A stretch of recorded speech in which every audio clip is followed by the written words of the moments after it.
Communist പാർട്ടികൾ വിശിഷ്യ CPM പൊതുവെ അറിയപ്പെടുന്നത് പിന്നാക്കക്കാരുടെ പാർട്ടി എന്നാണ്, പാവങ്ങളുടെ പാർട്ടി എന്നാണ്, അധസ്ഥിതരുടെ പാർട്ടി എന്നാണ്. എന്നാൽ CPMൻ്റെ പ്രവൃത്തികൾ കാണുമ്പോൾ നമുക്ക് അങ്ങനെ അല്ലെന്ന് മനസ്സിലാകും. ഏറ്റവും ഒടുവിൽ ചലച്ചിത്ര അക്കാദമി ചെയർമാൻ്റെ പദവി വഹിച്ചിരുന്ന അല്ലെങ്കിൽ ആ ചുമതല വഹിച്ചിരുന്ന പ്രേംകുമാർ എന്ന നടനുണ്ടായ അനുഭവം തന്നെ നമുക്ക് ഒന്ന് പരിശോധിക്കാം. ഈ പ്രേംകുമാർ ഒരു പ്രത്യേക സാഹചര്യത്തിലാണ് ചലച്ചിത്ര അക്കാദമിയുടെ ചെയർമാൻ്റെ ചുമതല വഹിക്കേണ്ടി വന്നത്. അതിൻ്റെ ചെയർമാനായിരുന്ന സംവിധായകൻ രഞ്ജിത്തിന് ആകസ്മികമായി ആ സ്ഥാനം ഒഴിയേണ്ടി വന്നു. അപ്പോൾ പിന്നെ പുതിയൊരു ചെയർമാനെ നിയോഗിച്ചില്ല. പകരം സാംസ്കാരിക മന്ത്രി കൂടിയായ സജി ചെറിയാൻ പ്രേംകുമാറിനെ ആ ചുമതല കൂടി ഏൽപ്പിക്കുകയായിരുന്നു. എന്തായാലും പ്രേംകുമാർ തന്നെ ഏൽപ്പിച്ച ചുമതല ഭംഗിയായിട്ട് നിർവഹിച്ചു. അദ്ദേഹം ചലച്ചിത്ര അക്കാദമിയിൽ വലിയ വിവാദങ്ങൾക്കോ ഈ പറഞ്ഞതുപോലെ കുത്തിത്തിരിപ്പുകൾക്കോ ഒന്നും ഇടം കൊടുക്കാതെ ഭംഗിയായിട്ട് അത് കൊണ്ടുപോയി. അദ്ദേഹത്തിനെതിരെ ഒരാരോപണവും ഉയർന്നില്ല. അഴിമതി ആരോപണങ്ങൾക്ക് പഞ്ഞമില്ലാത്ത നമ്മുടെ നാട്ടിൽ പ്രേംകുമാർ വ്യത്യസ്തനായ ഒരു മനുഷ്യൻ തന്നെയാണ്. എന്തായാലും അദ്ദേഹം മികച്ച പ്രകടനം ആ സ്ഥാനത്തിരുന്നു കൊണ്ട് കാഴ്ചവെച്ചെങ്കിലും പാർട്ടിക്ക് അതൊന്നും ബോധിച്ചില്ല. അവർ അദ്ദേഹത്തിൽ പല കുറ്റങ്ങളും കണ്ടെത്തി. അദ്ദേഹത്തെ ആ സ്ഥാനത്ത് നിന്ന് നീക്കി. എന്നാൽ പല അക്കാദമികളുടെയും ചെയർമാൻ ആയി തുടരുന്ന ആൾക്കാർ കാലാവധി കഴിഞ്ഞിട്ടും ആ സ്ഥാനത്ത് തന്നെ നിലനിൽക്കുകയാണ്, അല്ലെങ്കിൽ അവരെ നിലനിർത്തിയിരിക്കുകയാണ്. സംഗീത നാടക അക്കാദമി, സാഹിത്യ അക്കാദമി തുടങ്ങി നമ്മുടെ നാട്ടിലെ ഏതാണ്ട് എല്ലാ അക്കാദമികളിലും ഇത് തന്നെയാണ് സ്ഥിതി. ഇനി ഈ സർക്കാർ ഒരു പക്ഷേ തിരഞ്ഞെടുപ്പ് കഴിഞ്ഞ് ഈ സർക്കാർ മാറിക്കഴിഞ്ഞ് അല്ലെങ്കിൽ പുതിയൊരു സർക്കാർ വരുമ്പോൾ മാത്രമേ ഇവർക്ക് സ്ഥാനചലനം ഉണ്ടാവുകയുള്ളൂ എന്നാണ് മനസ്സിലാക്കാൻ കഴിയുന്നത്. എന്നാൽ ചലച്ചിത്ര അക്കാദമി ചെയർമാന് മാത്രം അല്ലെങ്കിൽ പ്രേംകുമാറിന് മാത്രം ഈ ഒരു ഇളവ് ലഭിച്ചില്ല. അതിൽ അദ്ദേഹത്തിന് വല്ലാത്ത മനസ്താപവും ഉണ്ട്. എന്തുകൊണ്ടാണ് പ്രേംകുമാറിനെ പാർട്ടി ഇങ്ങനെ തഴഞ്ഞത്? പ്രേംകുമാർ ചില കാര്യങ്ങളൊക്കെ ചൂണ്ടിക്കാട്ടുന്നുണ്ട്. അദ്ദേഹം ഒന്നാമത് ചൂണ്ടിക്കാട്ടുന്നത് സാഹിത്യ അക്കാദമിയുടെ അധ്യക്ഷ സ്ഥാനത്തിരുന്നു കൊണ്ട് മഹാകവി K. സച്ചിദാനന്ദൻ സർക്കാരിനെ അതിരൂക്ഷമായി വിമർശിക്കുന്നു. ഒരു മൂന്നാം പിണറായി സർക്കാർ ഉണ്ടാകരുത് എന്നാണ് തൻ്റെ ആഗ്രഹമെന്ന് പച്ചയ്ക്ക് പറയുന്നു. ഈ സർക്കാർ ഭരണത്തിൽ വരരുത്, പാർട്ടി അങ്ങനെ വന്നാൽ പാർട്ടി ബംഗാളിൽ സംഭവിച്ചതുപോലെ ഉപ്പുവെച്ച കലം പോലെ ആയിത്തീരും എന്നൊക്കെയാണ് സച്ചിദാനന്ദൻ്റെ മൊഴിമുത്തുകൾ. സച്ചിദാനന്ദൻ ഈ പറയുന്നതിനെ ആരോഗ്യപരമായ വിമർശനം എന്നാണ് പാർട്ടി കാണുന്നത്. അവിടെ പാർട്ടിക്ക് സച്ചിദാനന്ദനോട് ഒരു വെറുപ്പുമില്ല, വിദ്വേഷവുമില്ല, എതിർപ്പുമില്ല. എന്തായാലും സച്ചിദാനന്ദനും മറ്റു പല എഴുത്തുകാരും, സാറാ ജോസഫിനെ പോലെയൊക്കെ ഉള്ളവർ, സാറാ ജോസഫ് പണ്ടേ കമ്മ്യൂണിസ്റ്റ് വിരുദ്ധ ചേരിയിലാണ് എന്ന ഒരു ആക്ഷേപം പാർട്ടിക്കാർക്കുണ്ട്. എന്തൊക്കെയായാലും അങ്ങനെയുള്ള പല സാഹിത്യ സാംസ്കാരിക നായകന്മാരും പാർട്ടിക്ക് തുടർഭരണം ഉണ്ടാകരുത് എന്ന് ആഗ്രഹിക്കുന്നു. കാരണം തുടർഭരണം ഉണ്ടായാൽ ബംഗാളിലെ പോലെ എന്നേക്കുമായിട്ട് കമ്മ്യൂണിസ്റ്റ് പാർട്ടി കേരളത്തിൽ നിന്ന് അപ്രത്യക്ഷമാകും.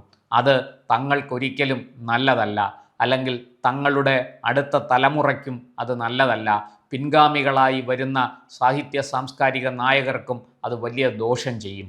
ഈ കമ്മ്യൂണിസ്റ്റ് പാർട്ടി ഇങ്ങനെ ഇടയ്ക്കിടയ്ക്കെങ്കിലും ഒരു ഇടവേള എടുത്തോട്ടെ, പക്ഷേ ഭരണത്തിൽ തിരിച്ചു വരണം. കേരളത്തിൽ നിന്ന് കമ്മ്യൂണിസം അപ്രത്യക്ഷമാകരുത്. കമ്മ്യൂണിസം അപ്രത്യക്ഷമായാൽ സംഘപരിവാറിൻ്റെ ഫാസിസം കടന്നു വരും, കാവ്യവൽക്കരണം സമ്പൂർണ്ണമാകും. അപ്പോൾ പിന്നെ എന്തു ചെയ്യും തങ്ങളെപ്പോലെയുള്ളവർ? തങ്ങൾക്ക് പിന്നെ ഇവിടെ ഇടം കിട്ടില്ല. ശരിയാണ്, അരാജകവാദികൾക്കും രാജ്യദ്രോഹികൾക്കും സംഘപരിവാർ എന്നും ശത്രു തന്നെയാണ്. അവർ തീർച്ചയായിട്ടും നിങ്ങളെ സമൂഹത്തിൻ്റെ മുന്നിൽ തുറന്നു കാണിക്കും. നമുക്ക് പ്രേംകുമാറിൻ്റെ വിഷയത്തിലേക്ക് തിരിച്ചു വരാം. പ്രേംകുമാർ സച്ചിദാനന്ദൻ്റെ ഈ വിമർശനമൊക്കെ ചൂണ്ടിക്കാട്ടുന്നുണ്ട്. എന്നിട്ടും എന്തുകൊണ്ടാണ് പാർട്ടി അദ്ദേഹത്തിനെതിരെ ഒരു നടപടി സ്വീകരിക്കാത്തത്, അദ്ദേഹത്തെ ഈ സാഹിത്യ അക്കാദമി അധ്യക്ഷ സ്ഥാനത്ത് നിന്ന് മാറ്റാത്തത് എന്തുകൊണ്ടാണ് എന്ന് പ്രേംകുമാർ ചോദിക്കുന്നു. അവിടെ ആളുവില കല്ലുവില. പ്രേംകുമാർ പ്രതിനിധാനം ചെയ്യുന്ന അല്ലെങ്കിൽ പ്രേംകുമാറിൻ്റെ വ്യക്തിത്വം, പ്രേംകുമാറിൻ്റെ ഐഡൻറ്റിറ്റി എവിടെയാണ് എന്ന് നമ്മൾ മനസ്സിലാക്കണം. അദ്ദേഹം ഒരു പിന്നാക്ക വിഭാഗത്തിൽപ്പെട്ടയാളാണ്. മഹാകവി സച്ചിദാനന്ദൻ അങ്ങനെയല്ല. അദ്ദേഹം ഒരു സവർണ ഐഡൻറ്റിറ്റി ഉള്ള ആളാണ്. അദ്ദേഹത്തിൻ്റെ കവിതകളിലും അദ്ദേഹത്തിൻ്റെ പ്രസംഗങ്ങളിലും അദ്ദേഹത്തിൻ്റെ വാക്കുകളിലുമൊക്കെ ആ അവർണർ അനുഭവിക്കുന്ന പ്രശ്നങ്ങൾ, അവരുടെ ബുദ്ധിമുട്ടുകൾ, അവരുടെ ദൈന്യതകൾ, അതുപോലെ തന്നെ ന്യൂനപക്ഷത്തെ സംബന്ധിച്ച വേവലാതി, ആശങ്ക, അതൊക്കെയാണ് മുഴച്ചു നിൽക്കുന്നത്. അതുകൊണ്ട് തന്നെ സച്ചിദാനന്ദൻ ഈ ഇടത് കമ്മ്യൂണിസ്റ്റ് പാർട്ടികൾക്ക് എന്നും പ്രിയപ്പെട്ടവനാണ്. അതേസമയം പ്രേംകുമാർ അങ്ങനെയല്ല. അദ്ദേഹം ആശാസമരത്തിന് ഐക്യദാർഢ്യം പ്രഖ്യാപിച്ചു. തുച്ഛമായ വേതനത്തിന് വീട് വീടാന്തരം കയറിയിറങ്ങി സർക്കാരിന് വേണ്ടി ജനങ്ങളുടെ ആരോഗ്യ വിവരങ്ങൾ ശേഖരിച്ച് അവർക്ക് ആരോഗ്യ സംബന്ധമായ ശുശ്രൂഷകളിൽ സഹായമെത്തിച്ച് നമ്മുടെ പ്രാഥമിക ആരോഗ്യ കേന്ദ്രങ്ങളോട് ചേർന്ന് പ്രവർത്തിക്കുന്ന രാപകൽ ഭേദമന്യേ അവർ 24 മണിക്കൂറും സേവന സജ്ജരാണ്. അങ്ങനെയുള്ളവർക്ക് ഒരു 1000 രൂപയെങ്കിലും കൂട്ടിക്കൊടുക്കണം എന്നാവശ്യപ്പെട്ട് നടത്തിയ സമരത്തിന് ഐക്യദാർഢ്യം പ്രഖ്യാപിച്ചു. പ്രേംകുമാറിലെ മാനവികത, മനുഷ്യത്വം അവരോടൊപ്പം നിന്നു.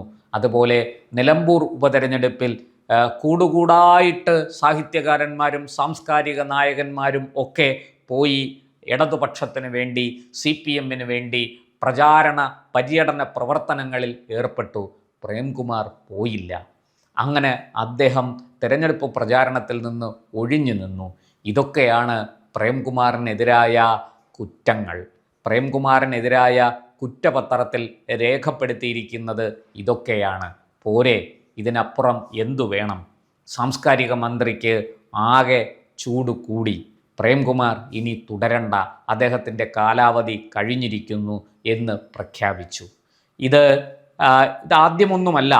CPM-ന്, ഇടതുപക്ഷത്തിന് അനഭിമതരാകുന്ന ഏത് സാംസ്കാരിക സാഹിത്യ നായകനാകട്ടെ, നടനാകട്ടെ, നടിയാകട്ടെ, അവരെ എങ്ങനെ വേട്ടയാടണം എന്ന് പാർട്ടിക്ക് നന്നായിട്ട് അറിയാം. അവരെ എങ്ങനെ മൂലയ്ക്ക് ഇരുത്തണം എന്ന കാര്യത്തിൽ പാർട്ടിയെ ആരും ഒന്നും പഠിപ്പിച്ചു കൊടുക്കണ്ട. CPM-ന് അതൊക്കെ നന്നായിട്ട് അറിയാം. ഇപ്പോഴിതാ പ്രേംകുമാർ കോൺഗ്രസുമായിട്ട് സഹകരിക്കും എന്ന വാർത്തകളാണ് പുറത്തു വരുന്നത്. അദ്ദേഹം KPCC സംഘടിപ്പിക്കുന്ന ഉത്സവ് എന്ന പരിപാടിയിൽ, അതൊരു സാംസ്കാരിക പരിപാടിയാണ്, ആ പരിപാടിയിൽ പങ്കെടുക്കാൻ പോവുകയാണ്. KC വേണുഗോപാലുമായിട്ട് ചർച്ച നടത്തി എന്ന് അദ്ദേഹം തന്നെ പറയുന്നുണ്ട്, സംസാരിച്ചിരുന്നു. പക്ഷേ പാർട്ടി മാറുന്നതിനെക്കുറിച്ച് ഒന്നും തന്നെ അദ്ദേഹം വെളിപ്പെടുത്തിയില്ല. മറ്റൊരു വലിയ വെല്ലുവിളി കൂടി CPM-ന് ഈ വിഷയത്തിൽ ഉണ്ടായിട്ടുണ്ട്. പ്രേംകുമാർ ഒരു പക്ഷേ കഴക്കൂട്ടത്ത് നിന്ന് കോൺഗ്രസ് സ്ഥാനാർത്ഥിയായിട്ട് മത്സരിച്ചേക്കും. കഴക്കൂട്ടത്ത് ശക്തമായ പോരാട്ടമാണ് CPM-നെ കാത്തിരിക്കുന്നത്. BJP-യുടെ അതികായനായ V. മുരളീധരൻ അവിടെ നിന്ന് മത്സരിക്കും എന്ന കാര്യം ഉറപ്പാണ്. കടകംപള്ളി സുരേന്ദ്രനാണ് CPM-ൻ്റെ പോരാളി. പക്ഷേ കടകംപള്ളി വലിയ പ്രതിരോധത്തിലാണ്. ശബരിമല സ്വർണ്ണക്കൊള്ള, അതുപോലെ തന്നെ മുമ്പ് മന്ത്രിയായിരുന്നപ്പോൾ നടത്തിയ കുൽസിതവും അല്ലാത്തതുമായ പ്രവർത്തികൾ, ഇതൊക്കെ ഇന്ന് സോഷ്യൽ മീഡിയയിൽ പാറിപ്പറക്കുകയാണ്. കഴക്കൂട്ടം മണ്ഡലത്തിലെ വോട്ടർമാർ, പ്രത്യേകിച്ചും സ്ത്രീജനങ്ങളുടെ കൈവശം വരെ മന്ത്രിയുടെ ആ ലീലാവിലാസങ്ങൾ, ആ വാക്കുകൾ, ആ വാക്യങ്ങൾ ഒക്കെ വളരെ വേഗത്തിൽ ചെന്നെത്തിയിരിക്കുകയാണ്. അതുകൊണ്ട് തന്നെ കഴക്കൂട്ടത്ത് വലിയ രീതിയിൽ CPM വെല്ലുവിളി നേരിടുന്നു. പ്രതിസന്ധിയിലാണ് പാർട്ടി. അവിടെ കടകംപള്ളി അല്ലാതെ മറ്റൊരാളെ മത്സരിപ്പിക്കാനും പാർട്ടിക്ക് കൈവശം ആൾക്കാരില്ല. അവിടെ ഉണ്ടായിരുന്ന, അവർ വളർത്തിക്കൊണ്ടുവന്ന കടകംപള്ളിയുടെ ശിഷ്യൻ VK പ്രശാന്ത് മേയറായിരിക്കെ വട്ടിയൂർക്കാവിൽ മത്സരിച്ച് അവിടെ നിന്ന് ജയിച്ച് MLA ആയി. ഇനി പ്രശാന്തിനെ വട്ടിയൂർക്കാവിൽ നിന്ന് മാറ്റുന്നത് നല്ലതല്ല. ആ മണ്ഡലവും ഇതുപോലെ കനത്ത പോരാട്ടം നടക്കാൻ പോകുന്ന ഒരു മണ്ഡലമാണ്. അവിടെ BJP-യും കോൺഗ്രസും CPM-ഉം ശക്തമായ ഒരു ത്രികോണ പോരാട്ടത്തിലേക്ക് പോകുമെന്നാണ് വിലയിരുത്തൽ. അതുകൊണ്ട് തന്നെ കഴക്കൂട്ടത്ത് കടകംപള്ളിയല്ലാതെ മറ്റൊരു പരീക്ഷണ വസ്തു CPM-ൻ്റെ മുന്നിലില്ല. അവിടേക്ക് പ്രേംകുമാർ കൂടി വന്നു ചേർന്നാൽ അത് വലിയ വെല്ലുവിളിയാകും. ഈ പറയുന്നത് പോലെ BJP വിരുദ്ധ വോട്ടുകൾ, കടകംപള്ളിക്ക് കിട്ടേണ്ട വോട്ടുകൾ, അത് ചിതറി കുറേ കോൺഗ്രസ്സിലേക്കും പോകും. അത് വലിയ കനത്ത പരാജയത്തിന് കാരണമാകും എന്ന് CPM ഭയപ്പെടുന്നു. ഇപ്പോൾ ഇതാ പ്രേംകുമാർ പാർട്ടി അംഗമൊന്നുമല്ല, സഹയാത്രികൻ മാത്രമാണ് എന്നൊക്കെ പറഞ്ഞ് MA ബേബിയെ പോലെയുള്ള സൈദ്ധാന്തികന്മാർ രംഗത്ത് വന്നിട്ടുണ്ട്. അവർക്ക് പക്ഷേ കഴക്കൂട്ടത്തെ അപകടം എന്താണെന്ന് നല്ല ബോധ്യവുമുണ്ട്. അതുകൊണ്ട് തന്നെ പ്രേംകുമാറുമായിട്ട് സംസാരിക്കും എന്നാണ് MV ഗോവിന്ദൻ മാസ്റ്റർ പറയുന്നത്. കണ്ടു തന്നെ അറിയാം, പ്രേംകുമാർ അങ്ങേയറ്റം അപമാനിതനായാണ് ഈ ചലച്ചിത്ര അക്കാദമി ചെയർമാൻ്റെ ചുമതല വഹിച്ചിരുന്ന പദവിയിൽ നിന്ന് അദ്ദേഹം പടിയിറങ്ങിയത്. പ്രേംകുമാർ അതൊരിക്കലും മറക്കില്ല, മറക്കാൻ അദ്ദേഹം തയ്യാറുമല്ല. അതുകൊണ്ട് തന്നെ ഒരു പക്ഷേ അദ്ദേഹം കോൺഗ്രസ് സ്ഥാനാർത്ഥിയായിട്ട് കഴക്കൂട്ടത്ത് വന്നേക്കും എന്ന ഒരു ശ്രുതി, ആ അഭ്യൂഹം വളരെ ശക്തമായി അന്തരീക്ഷത്തിലുണ്ട്.